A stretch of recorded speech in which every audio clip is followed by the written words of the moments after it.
जय हिंद। मी brigadier Hemant Mahajan.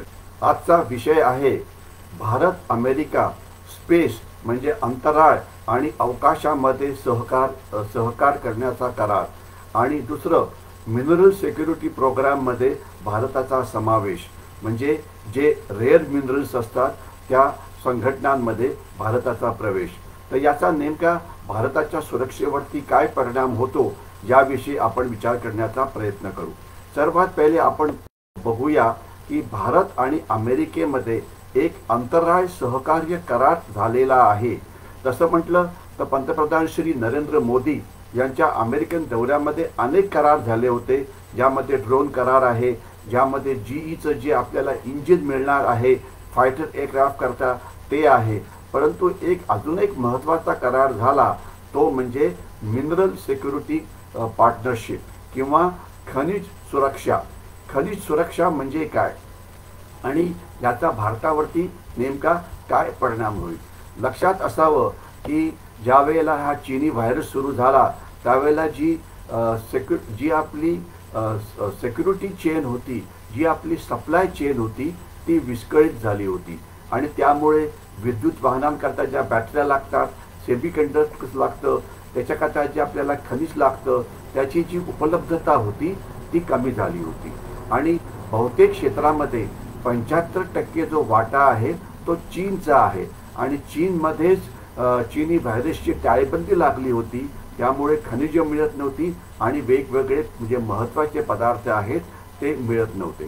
तर म्हणून 2022 मध्ये एक मिनरल सिक्युरिटी पार्टनरशिप नावाचा एक गट तयार करण्यात आला, ज्यामध्ये जी महत्त्वाची खनिजे आहेत त्यांचा सप्लाय कसा कायमचा चालू ठेवायचा यावरती विचार करण्यात आला आणि त्यामध्ये 10 महत्त्वाचे देश होते, America, Australia, Canada, Finland, France, Germany, Japan, दक्षिण कोरिया, स्वीडन, ब्रिटन वगैरे आणि अर्थातच युरोपियन महासंघ आणि आता त्यामध्ये इटाली आणि भारत यांचा सुद्धा समावेश झालेला आहे।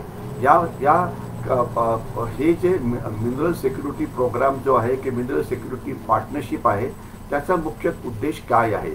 चीनने सगळ्या जगामध्ये हे जे महत्त्वाचे जे खनिज पदार्थ आहेत त्याचं उत्कलन असो की त्यावरती प्रक्रिया करणं असो की त्याचं सप्लाय करणं असो, यामध्ये चीनचं पूर्णपणे डॉमिनन्स आहे। त्यामुळे चीन कुठल्याही देशाला ब्लॅकमेल करू शकतो। ही कुठली महत्त्वाची खनिजे असतात की जी आपल्याकरता अत्यंत महत्त्वाची आहे। एक आहे लिथियम, दुसरं आहे कोबाल्ट, तिसरं आहे निकेल।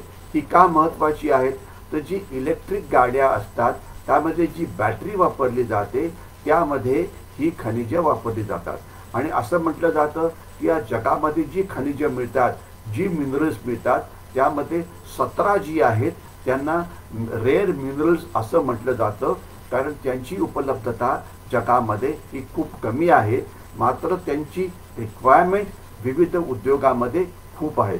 उदाहरणार्थ लॅपटॉप, मोबाईल, टॅबलेट, इलेक्ट्रॉनिक्सची वेगवेगळी साधनं, त्यामुळे त्यांना लागणाऱ्या बॅटऱ्या, आपले कम्प्युटर्सचे हार्ड ड्राईव्ह, कम्प्युटरचे स्क्रीन, सेमीकंडक्टर्स, जे आपले सोलर पॅनल्स असतात ते, किंवा पवन ऊर्जा म्हणजे ज्या विंड मिल्स असतात ते, किंवा फायबर ऑप्टिक्सच्या ज्या केबल असतात ते, अशा ज्या 200 अत्यंत महत्त्वाच्या ज्या वस्तू आहेत यामध्ये दुर्मिळ खनिजांचा वापर होतो आणि याशिवाय शस्त्र बनवण्याकरता पण लागतं, औषध निर्मिती करता पण याच्यातली काही खनिजं अत्यंत महत्त्वाची असतात आणि म्हणून कुठल्याही देशाला ही जी अत्यावश्यक खनिजे असतात त्याचा पुरवठा एकत्रित राहणं, अबाधित राहणं हे अत्यंत महत्त्वाचं असतं। तर भारत या ग्रुपमध्ये आता का सामील झालेला आहे, कारण आपल्याला आपल्या ज्या सप्लाय चेन आहेत त्या सिक्युअर ठेवायच्या आहेत आणि आता या ग्रुपमध्ये गेल्यामुळे आपल्याला असला अडथळा कुठला होणार नाही। यामध्ये असं ठरलेलं आहे की भारतामध्ये लिथियम आहे, सेरियम आहे, निओडियम नावाचं एक खनिज आहे, तरी त्याचं प्रमाण हे अतिशय कमी आहे आणि भारत या सगळ्या वस्तूंना आपल्याला ह्या खूप मोठ्या प्रमाणात त्या लागतात। आणि आता लक्षात काय पाहायला पाहिजे की आता येणाऱ्या काळामध्ये पेट्रोल आणि डिझेल जे वाहनं आहेत त्यांचं जे वापर आहे तो कमी होणार आहे। असं म्हटलं जातं की 2030 पर्यंत 80% ज्या टू व्हीलर्स आणि थ्री व्हीलर्स ज्या असतील त्या इलेक्ट्रिकल असतील. 2030 पर्यंत 80% टू व्हीलर्स आणि थ्री व्हीलर्स या इलेक्ट्रिक असतील. 40% ज्या बसेस असतील त्या इलेक्ट्रिकल असतील. 30 to 70% ज्या गाड्या जर रस्त्यावरती आपल्याला चालू ठेवायच्या असेल तर आपल्याला त्याकरता ही जी रेअर मिनरल्स असतात, जी बॅटरी करता आणि इतर पार्ट करता लागतात, त्याचा अखंड पुरवठा असणं हे अतिशय महत्त्वाचं आहे. आणि त्याकरता आपल्याला आयात ही करावीच लागेल. आणि याकरता चीनवरती अवलंबून राहणं हे अत्यंत धोक्याचं आहे. कारण जर चीनने हे थांबवलं तर आपल्या अर्थव्यवस्थेवरती मोठा आघात होऊ शकतो. म्हणून आपल्याला दुसरा पर्याय शोधणं हे अत्यावश्यक आहे. आणि आता आपण हा जो करार गेलेला आहे, मिनरल सिक्युरिटी जो पॅक्ट आहे, त्याच्यामध्ये आपण जे गेलेलो आहे, त्यामुळे इतर देशांशी आपला संबंध राहील आणि तिथून जे आपलं सप्लाय चेन आहे ते सुरू राहील. आणि भारत हे अत्यंत मोठी बाजारपेठ असल्यामुळे बाकी देशसुद्धा त्यांना वाटतं की त्यांनी या करारामध्ये सहभागी व्हावं. तर म्हणून भारताची खनिज सुरक्षितता अबाधित ठेवण्याकरता हे जे मिनरल सिक्युरिटी प्रोग्राम आहे त्याचं अत्यंत महत्त्वाचं आहे. म्हणून याचं सदस्य बनणं आणि यामधून वेगवेगळी मिनरल्स मिळणं हे भारताकरता अत्यंत महत्त्वाचं आहे. आणि हा करार आत्ताच करण्यात आला, ज्यामुळे भारताला प्रचंड फायदा होईल आणि आपली सप्लाय चेन जी आहे ती अबाधित राहील. त्याकरता हे अत्यंत महत्त्वाचं आहे. तर हा मोठा करार, याला मीडियामध्ये फारसं महत्त्व देण्यात आलं नव्हतं, कारण त्याचं महत्त्व अनेकांना कळालं नव्हतं. दुसरा जो करार आहे जो अत्यंत महत्त्वाचा आहे तो म्हणजे भारताचा जो करार झालेला आहे, भारत आणि अमेरिका यांच्यामध्ये अंतराळ सहकार्य म्हणजे स्पेसमध्ये सहकार्य. म्हणजे अंतराळ म्हणजे 30,000 फुटापर्यंत आणि अवकाश म्हणजे 30,000 फुटाच्या वरती जे आकाश असतं त्याला अवकाश असं म्हटलं जातं. आणि या करारामध्ये सध्या 27 देश सामील आहे आणि यामध्ये आता भारत पण त्यामध्ये सामील झालेला आहे. तर हा जो करार आहे, या करारामुळे चीनला अत्यंत राग आला. कारण त्यांचं म्हणणं होतं की भारताने आता भारताचं जे अवलंबूनपणा आहे तो अमेरिकेवरती वाढेल, चीनमध्ये ते त्यांचं जे चाललं असतं ते कमी होईल. तर यामुळे सध्या 27 देश याच्यामध्ये सामील आहेत. आता यामध्ये भारत सामील झालेला आहे. कारण भारताचा जो स्पेस प्रोग्राम आहे हा 1962 पासून सुरू आहे. आणि आज आपले जे उपग्रह असतात अतिशय चांगल्या पद्धतीने चालले असतात. मग ते पोलर सॅटेलाइट लॉन्च व्हेकल असो की जिओ सॅटेलाइट लॉन्च व्हेकल असो, याच्यामध्ये आपण करतो आहे. आपण स्पेसमध्ये आपले सॅटेलाइट्स पुन्हा पुन्हा तिथे पाठवले जात आहेत. आणि या सगळ्यांमध्ये जर इतरांशी करार झाला तर या ज्या वेगवेगळ्या मोहिमा आखल्या जातात तर त्याच्यामध्ये आपल्याला फायदा होईल. आणि लक्षात ठेवा, आता आपण इतर देशांचे सुद्धा सॅटेलाइट्स हे लॉन्च करतो आहे. तर त्याच्यामुळे आपल्याला या अवकाशामध्ये पुष्कळ जास्त म्हणजे सहकार्य करायला वेळ मिळेल. यामुळे आपण अनेकांचे सॅटेलाइट लॉन्च केल्यामुळे आपल्याला कमर्शियली हा मोठा फायदा होईल. कारण आपण लो सॅटेलाइट ऑर्बिटमध्ये आपण जे सॅटेलाइट अवकाशात लॉन्च करतो ते भारताचं जे रेट्स आहेत ते अतिशय कॉम्पिटिटिव्ह आहे. तर याच्यामुळे अनेक देश भारताकडे येतात सॅटेलाइट लॉन्च करण्याकरता.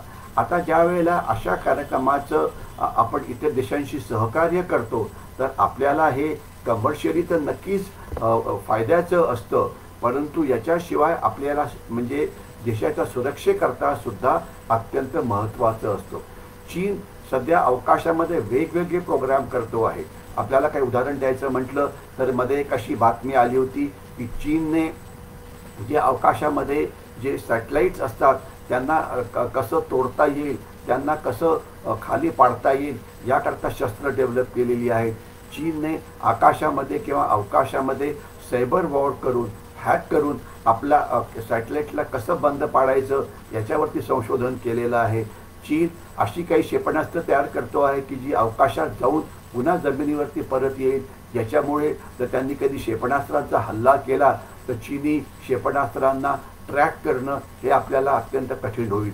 जग असं मानतं की अंतराळ हे एका देशाचं नसतं, हे सगळ्याच देशांचं असतं, त्यावरती एकाचा हक्क नसतो. परंतु आजचा अनुभव असा आहे, ज्या देशाकडे पैसा आहे, ज्या देशाकडे तंत्रज्ञान आहे, ज्या देशाकडे इच्छाशक्ती आहे, तेच देश फक्त अंतराळ संशोधनामध्ये पुढे गेलेले आहेत. आणि अर्थातच तंत्रज्ञानाची महाशक्ती ही अमेरिका आहे, परंतु आता चीनने सुद्धा अंतराळ क्षेत्रामध्ये अमेरिकेला टक्कर द्यायला सुरुवात केलेली आहे. तर म्हणून चीन काहीही करू शकतो.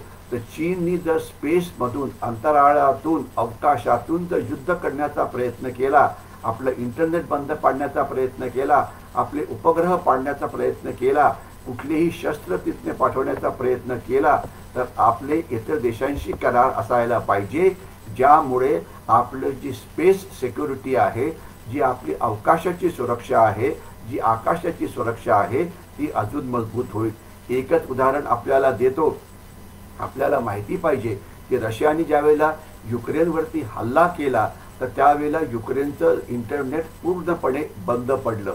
परंतु मात्र एलॉन मस्क यांनी सॅटेलाईटच्या मदतीने युक्रेनला इंटरनेट देऊन त्यांचं कम्युनिकेशन हे अबाधित ठेवलं. म्हणजे रशियासारख्या एका महाशक्तीचा अंतराळामध्ये पराभव केला एलॉन मस्क या ज्यांचे खूप सॅटेलाइट्स आज आकाशामध्ये आहेत. तर अंतराळातली लढाई ही तशी म्हटली तर अत्यंत धोकेदायक आहे. परंतु चीन असा देश आहे की जो काहीही करू शकतो, म्हणून आपलं त्यावरती लक्ष असणं महत्त्वाचं आहे. तर थोडक्यात या लेक्चरमध्ये मी अंतराळाची सुरक्षा, अवकाशाची सुरक्षा याविषयी बोललो आणि रेअर मिनरल्सची सिक्युरिटी, म्हणजे जी रेअर मिनरल्स असतात त्याच्यापासून देशाला कसं सुरक्षित करायचं याविषयी मी बोललो. मी इथेच थांबतो. जय हिंद.